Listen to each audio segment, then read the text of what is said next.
ओम नमः सिद्धेभ्यः।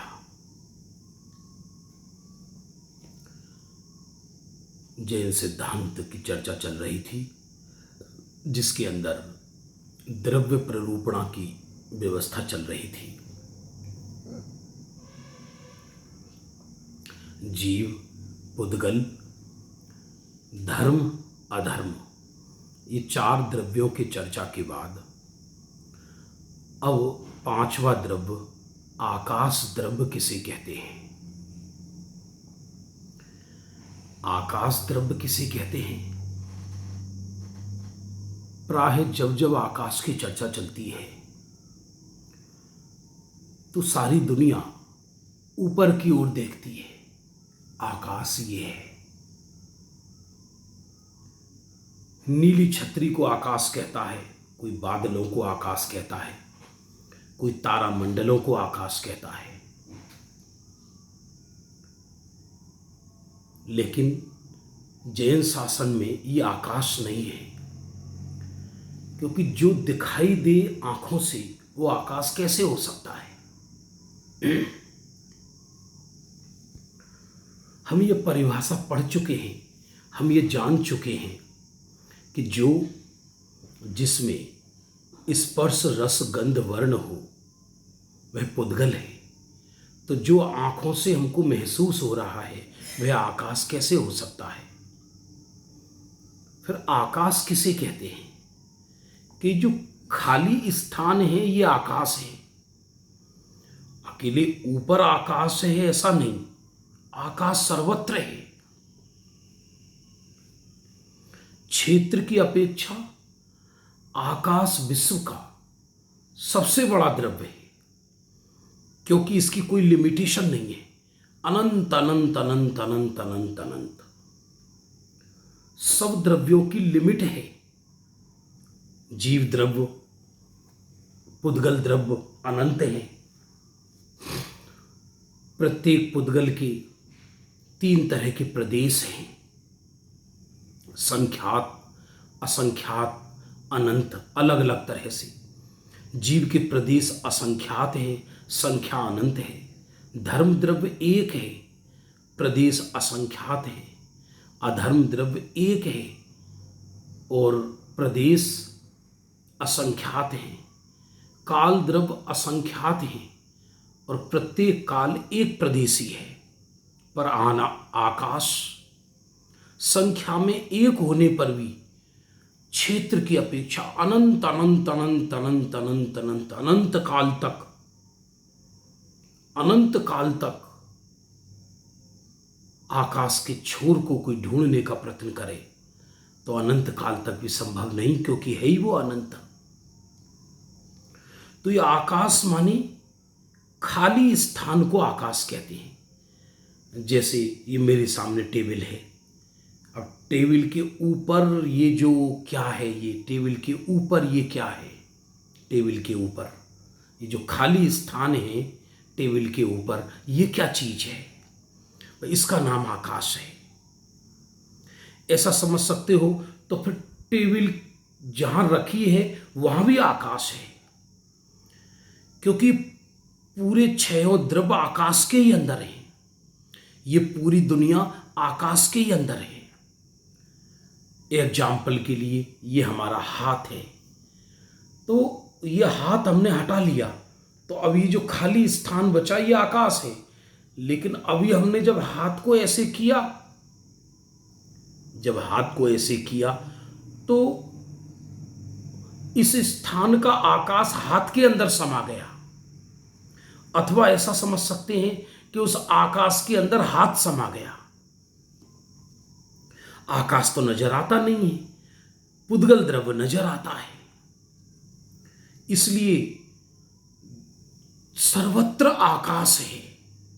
और जहां वस्तुएं रखी हैं जड़ और चेतन, वहां भी आकाश है। लेकिन वहां का खाली स्थान कहां गया? कि खाली स्थान तो खाली स्थान में है। वहां पर जड़ और चेतन और अन्य पदार्थ रखे हुए हैं, इसलिए वो पदार्थ हमको नजर आ रहे हैं, क्योंकि वो पुद्गल है। पर वहां का आकाश वही है। आकाश कहीं जाता नहीं है।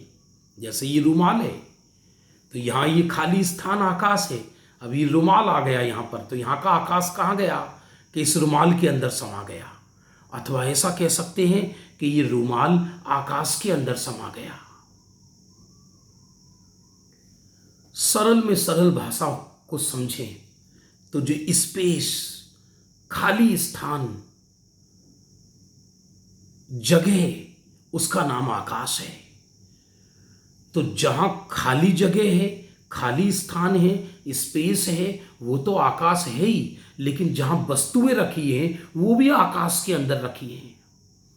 इसलिए आकाश ऊपर ही हो ऐसा नहीं, आकाश ऊपर है, नीचे है, दाएं है, बाएं है, पूरब में है, पश्चिम में है, उत्तर में है, दक्षिण में है, सर्वत्र है और अनंत अनंत अनंत अनंत अनंत है।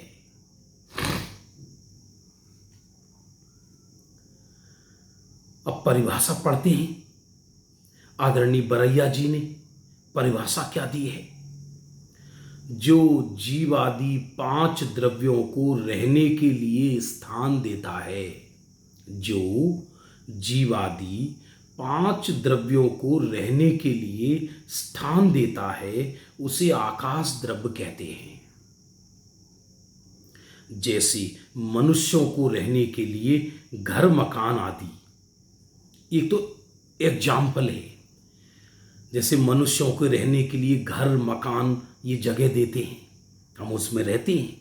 ऐसे ही विश्व के 5 द्रव्य कहो या विश्व के सभी द्रव्य कहो, जो विश्व के सभी द्रव्यों को रहने के लिए जगह दे, उसका नाम आकाश है। और विश्व में 6 ही द्रव्य हैं, फिर 5 क्यों लिखा? क्या आकाश तो स्वयं है ही, आकाश अपने लिए तो जगह दे ही रहा है।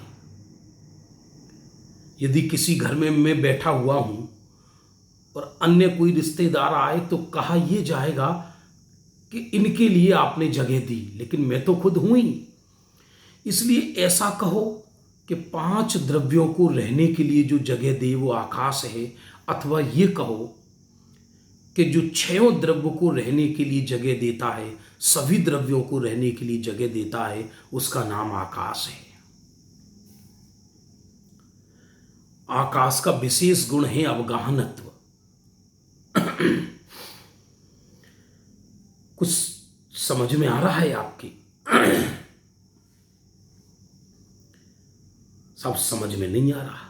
कभी कहते हो कोई किसी को जगह देता नहीं, हर द्रव्य अपने चतुष्टय में है, हर द्रव्य का क्षेत्र अलग है, तो फिर आकाश ने किसी को जगह दी, ये बात कहां से आई? बिल्कुल सही कहा आपने, ये निमित्त की अपेक्षा कथन है। ये कोई आकाश ने जगह दी है ऐसा नहीं है। अनादि से आकाश में ही पदार्थ है, ऐसा नहीं है पहले पदार्थ आकाश से बाहर थे और बाद में इन पदार्थों ने निवेदन किया तो आकाश ने कहा आओ हमारे अंदर आ जाओ, ऐसा तो है नहीं। अनादि से ही पदार्थ आकाश के अंदर है। ये तो समझाने की विधि है, क्योंकि कोई द्रव्य अपने चतुष्टय को नहीं छोड़ता।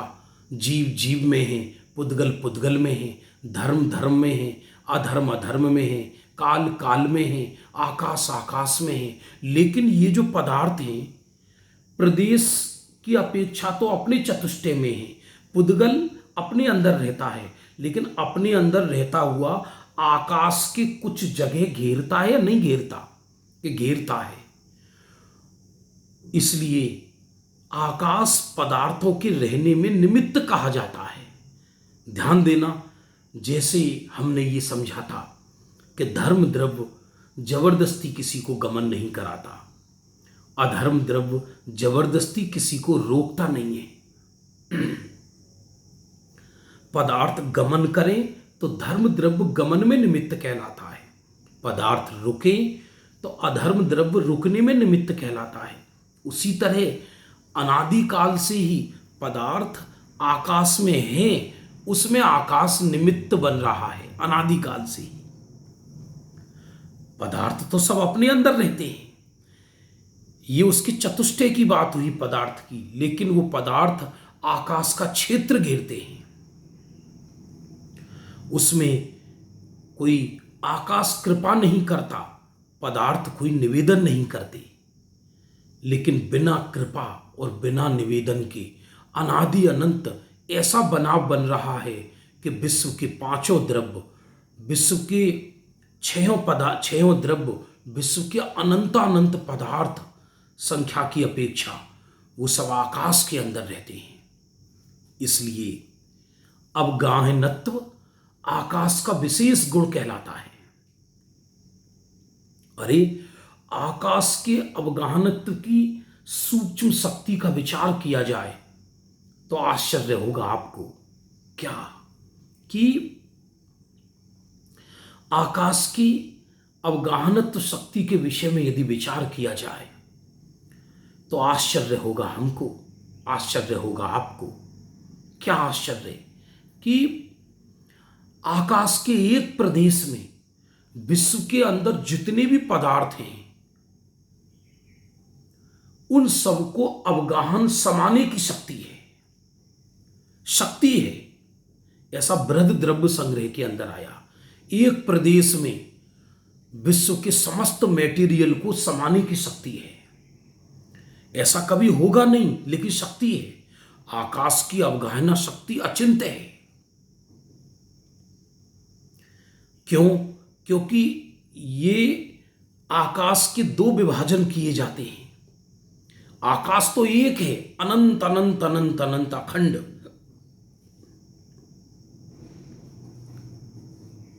और आकाश के अनंतानंत प्रदेश हैं।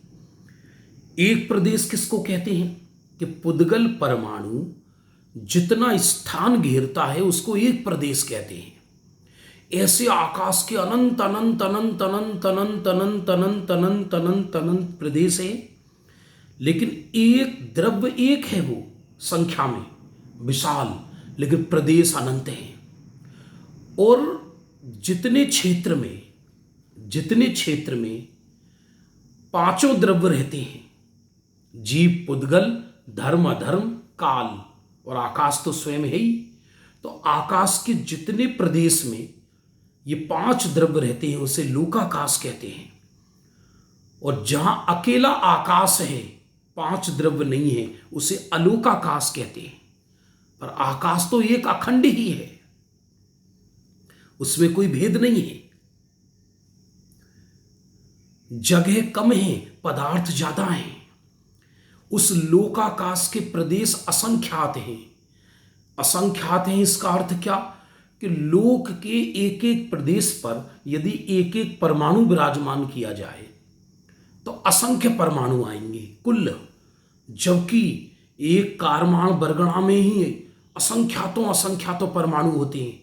शरीर में ही अनंत परमाणु होते हैं।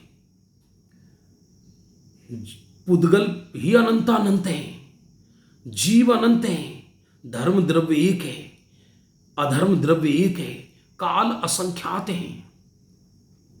ये क्या चमत्कार है!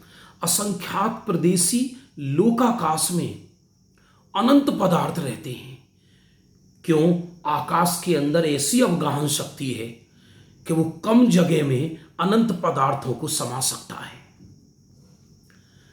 ये आकाश की विचित्रता है। जैसे ये कमरा है, इस कमरे के अंदर एक बल्ब का प्रकाश भी आ जाएगा और 100 बल्ब का प्रकाश भी आ जाएगा, वो कमरा मना नहीं करेगा। ऐसी ही आकाश में अचिंत्य शक्ति है। यद्यपि वो जड़ है, अजीब है। बंधुओं, हम जो कहते हैं दिन रात कि हमने उसको जगह दी, हमने उसको आश्रय दिया, ये मिथ्यात्व है। कोई किसी को आश्रय नहीं देता। यदि व्यवहार रूप से भी आश्रय देखा जाए तो आकाश देता है, क्योंकि जगह देने का काम आकाश का है, वो भी बिना किसी निवेदन के, बिना किसी हील हुज्जत के। यह आकाश एक पारमार्थिक पदार्थ है, यह अनुमान से भी सिद्ध होता है और प्रत्यक्ष तो है ही, ये कोई कल्पना नहीं है। इसलिए जो पांचों द्रव्यों को स्वयं अपने सहित और अनंतानंत द्रव्यों को कहो संख्या की अपेक्षा जगह देता है, उसे आकाश द्रव्य कहते हैं। अभी का कक्षा का हमारा समय हो गया, शेष चर्चा कल करेंगे। तब तक के लिए जय जिनेन्द्र।